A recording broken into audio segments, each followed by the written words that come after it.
नमस्कार दोस्तों। यह बात 1980 के दशक की है।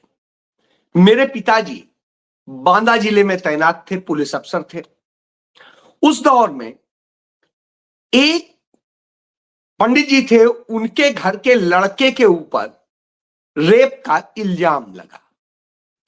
रेप का इल्जाम लगने पे स्वाभाविक सी बात है, पिताजी ने पुलिस फोर्स भेजी।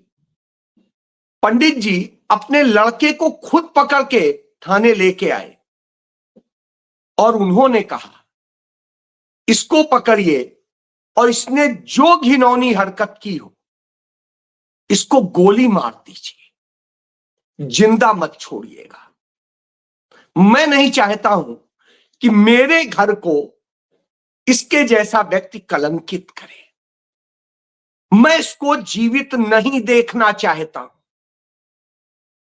पिताजी ने उनसे कहा कि इस तरह गोली मारने का कोई तरीका नहीं होता है और ना ही किसी को मारा जाता है। आ गए हैं, कानून के तहत कार्रवाई हो। तो कहे तो छोड़िए, फिर हम ही मार देंगे। बहरहाल किसी तरह से उनसे उस लड़के को हिरासत में लिया गया, हवालात में डाला गया।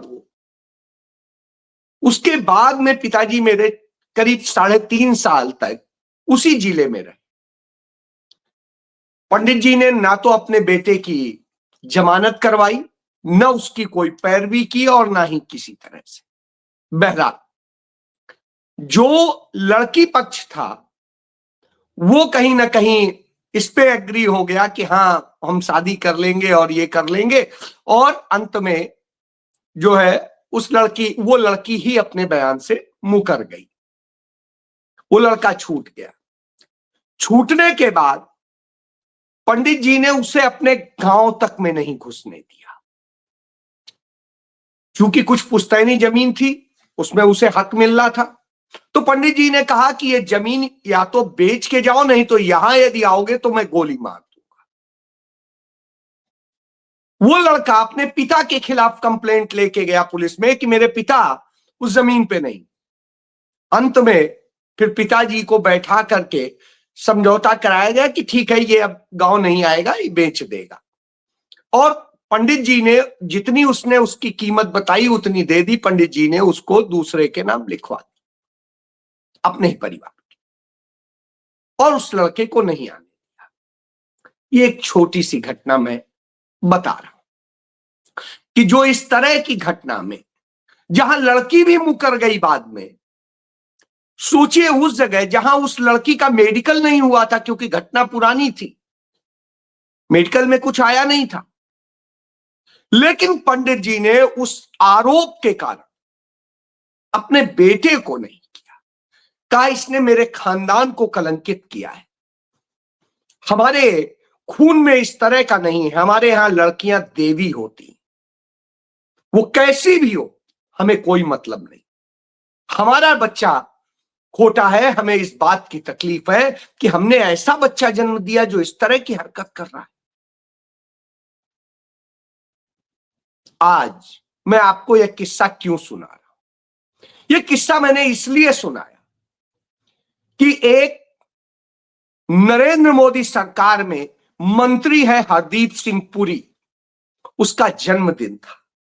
और जब जन्मदिन था तो हम उम्मीद कर रहे थे कि अब तक नरेंद्र मोदी उसके खिलाफ लगे तमाम आरोप, एप्स्टीन फाइल और ये, और वो भी छोटी छोटी बच्चियां जो 14 साल से कम उम्र की लड़कियां थी, उनको नोचने, खाने और किस तरह से उनका शोषण करने। बच्चियों की कल्पना करिए आप, यदि आपकी बेटी होती, खून खौल जाता, ये लगता आग लगा देंगे।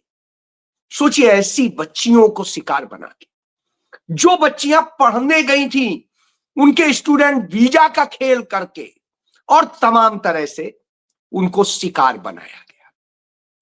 उन लड़कियों के मामले में जिसने खुद आरोप कबूला था, उस जेफरी एप्स्टीन के खास दोस्त हरदीप पुरी, जो उनके साथ have fun in your island. अब आप सोचिए उनके आइलैंड पे जो फन करने की बात कर रहा था, जो तमाम तरह के नरेंद्र मोदी सरकार के प्रोजेक्ट सरकार में न रहते हुए एप्स्टीन से सैंक्शन करा रहा था, एप्स्टीन के जरिए वो तमाम भारत सरकार की चीजें डील कर रहा था, तो जो उसके साथ लगातार 400 से अधिक मेल में उसके नाम आते हैं, जब इतने आते हो तो कोई गलती नहीं हो सकती है, और गलती नहीं हो सकती है, एक बार हो सकती है, 2 बार हो सकती है, बार बार तो नहीं हो सकती। 2014 से लेकर के 2019 तक तमाम मेल और तमाम सौदे हैं, तमाम प्रोजेक्ट हैं, और इन सब में नाम था। तो उस हरदीप सिंह पुरी का जन्मदिन नरेंद्र मोदी विश कर रहे थे, और क्या कह रहे थे, आपने भारत के को तेल और नेचुरल गैस में आत्मनिर्भर बनाने में काम किया, आपके इस महान उस योगदान के लिए आपको बधाई, जन्मदिन की बधाई, आप स्वस्थ रहें, आप पूरी तरीके से दीर्घायु हों, और न जाने क्या क्या। मुझे लगा चलिए प्रधानमंत्री ने ऐसा किया होगा, क्योंकि प्रधानमंत्री का भी एक जगह नाम आया कि मोदी ऑन बोर्ड। तो साहब मैंने देखा उनके आरएसएस से ही दूसरे आने वाले जो हैं, नितिन गडकरी उन्हें बधाई दे रहे थे और न जाने क्या क्या कह रहे थे। इसी तरीके से कांग्रेस पार्टी के वो भगोड़ा ज्योतिरादित्य सिंधिया वो बधाई दे रहा था, भारत सरकार का कानून मंत्री मेघवाल वो उन्हें बधाई दे रहा था, और इसी तरीके से एक भगवा पहन के खुद को योगी होने का दावा करने वाला वह उत्तर प्रदेश का तथाकथित योगी वो उन्हें बधाई दे रहा था, और उनकी महान योग्यताओं के लिए, महान कार्य के लिए प्रभु श्री राम आपको उत्तम स्वास्थ्य और दीर्घायु और यशस्वी जीवन की प्राप्ति दें, लोक कल्याण के लिए आप समर्पित साधना सफलता कीर्तमान स्थापित करें। सोचिए, वो कह रहा है जो खुद को योगी कहता है, एक उस शख्स को जो छोटी छोटी बेटियां, बच्चियां, हमारे यहां नवरात्र पे कन्याओं को भोजन कराया जाता है, उनको पूजा जाता है, और कई बार आपने देखा होगा नरेंद्र मोदी भी ये ड्रामा करते हैं, आदित्यनाथ भी ये ड्रामा करते हैं, और तमाम लोग करते हैं। वहां पर ये आदित्यनाथ इस तरह की बात कर रहा है, पुष्कर सिंह धामी उत्तराखंड का मुख्यमंत्री, चलिए उसको तो मैं छोड़ देता हूं, उसकी कोई औकात नहीं समझता हूं, लेकिन ये इस तरह से जो लोग कर रहे हैं, तमाम सारे और हैं, किसके किसके नाम गिनाएंगे, और सब बधाई देते घूम रहे हैं, जय जयकार करते घूम रहे हैं। अरे उस महान का आखिर क्या मानता है? एक औसत दर्जे का जो इंडियन फॉरेन सर्विसेज का ऑफिसर था, जो अपनी रिटायरमेंट के बाद में एक प्राइवेट ऐसी कंपनी में काम कर रहा था, जो कंपनी एप्स्टीन के जरिए चल रही थी, और इसी तरीके से वो तमाम लाइजन के काम करने वालों के साथ था। तो जो ऐसा व्यक्ति हो, उस व्यक्ति के बारे में यदि इस तरह से महिमा मंडन हो रहा है, इस तरह से उसे पूजित किया जा रहा है, उसके दीर्घायु की कामना की जा रही है, तो मुझे अपने देश पे शर्म आती है। मैं अपनी उस भारत भूमि को नमन करता हूं, भारत माता को, जो भारत माता माता कहलाती है, क्योंकि मां का दर्जा सबसे बड़ा है, वो देवी होती है, लेकिन उसी मां के यदि इस तरह के लाल हो, तो हमारे यहां माएं अपने ऐसे बच्चों के गले घोट देती थी, और यहां उलट हो रहा है। यहां पर उस मां के साथ ही रेप कराया जा रहा है। जब यह हो रहा हो, निश्चित रूप से आपको भी तकलीफ होगी, होनी भी चाहिए, क्योंकि जिस तरह के हालात पैदा किए गए, आज देश के अंदर नैतिकता नहीं रह गई है, मानवता नहीं रह गई है, लड़कियों के प्रति कोई भाव नहीं रह गया है। शायद यही वजह है कि भारत के अंदर हर रोज 90 लड़कियों के साथ रेप होते हैं, गैंग रेप होते हैं, 90 लड़कियों के साथ। उत्तर प्रदेश में जहां वो भोगी मुख्यमंत्री है, वहां पर हर रोज 11 रेप होते हैं। अब आप सोचिए, जहां रेप और गैंग रेप इस तरह से होते हैं, सरेआम होते हैं, क्यों होते हैं? क्योंकि यह लोग रेपिस्ट का ही महिमा मंडन करते हैं, उनके ही लिए समर्पित होते हैं, उन्हें बचाने के लिए काम करते हैं, उन्हें सजा दिलाने के लिए नहीं। कहते कुछ है, करते कुछ। और यदि देश के लिए जरूरी था तो समझ में नहीं आता है कैसे था। शायद यही वजह है कि अखिलेश यादव को कहना पड़ा, जब मुंह खोला तो बुरा बोला आदित्यनाथ के लिए, अजय सिंह बिष्ट उर्फ आदित्यनाथ के लिए। क्यों मुंह खोला और बुरा बोला? क्योंकि उसने विधानसभा में जब बोला तो शंकराचार्य के लिए इतना गंदा बोला। उस शंकराचार्य के लिए अपने उसी अंधे बाबा के एक भक्त के द्वारा एफआईआर झूठी कराई जाती है, उन्हें बदनाम करने के लिए शंकराचार्य को लांछित किया जाता है। और इसके बाद में वो चाहता है कि शंकराचार्य भी मैं तय करूं। सोचिए, जो इतनी निकृष्ट भावनाएं रखता है, जिसकी बोल भाषा इतनी गंदी हो, वो कैसे योगी और संत हो सकता है? नहीं हो सकता।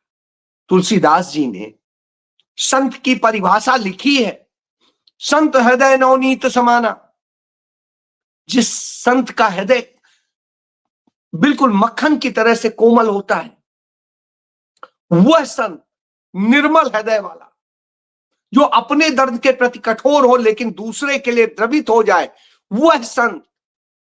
और यहां तो जो राक्षसी प्रवृत्तियों को मदद करता है, वह खुद को योगी कहता है, संत कहता है, सन्यासी कहता है। बेहद शर्मनाक।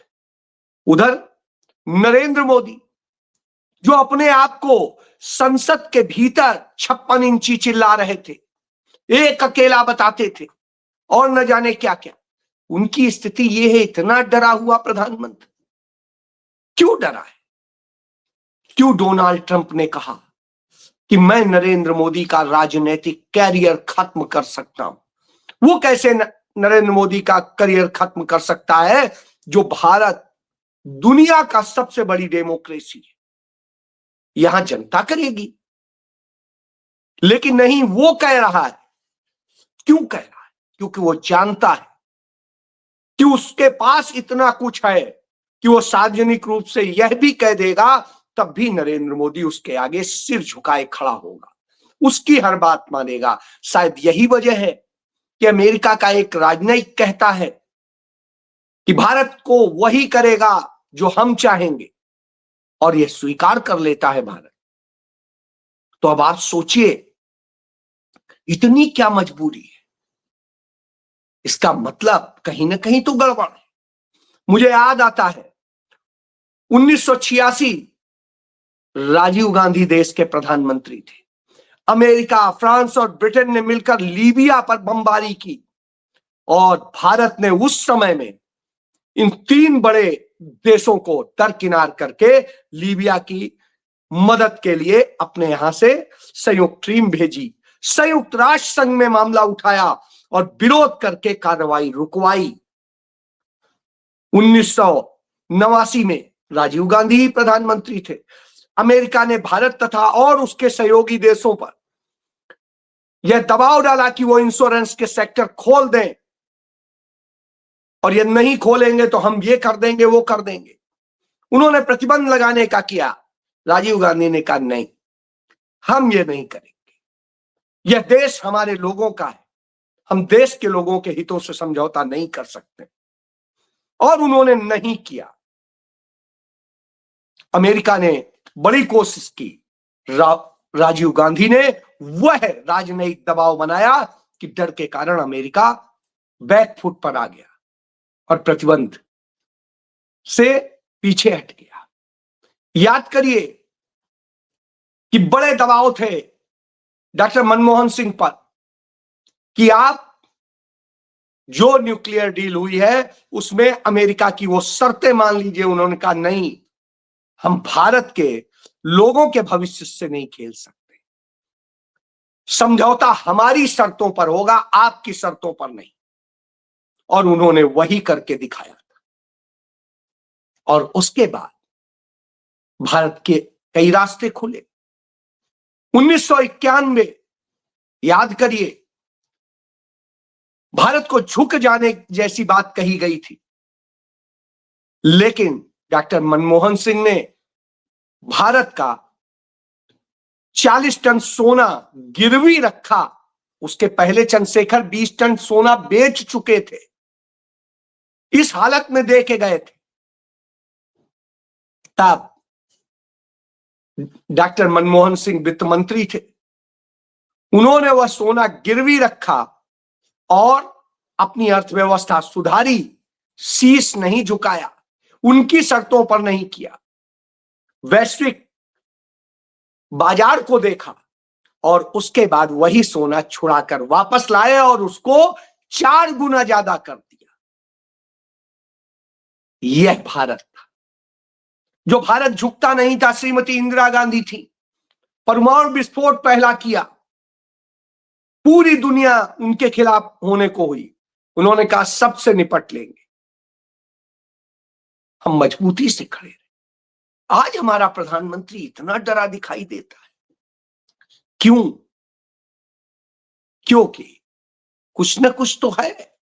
जिस बूते डोनाल्ड ट्रंप इतना धमका रहा है, कुछ न कुछ तो ऐसा है कि हरदीप पुरी को महान बताया जा रहा है। वो बताया जा रहा है कि आत्मनिर्भर हो गया, जबकि भारत का 80% तेल आयात किया जाता है, नेचुरल गैस आयात की जाती है।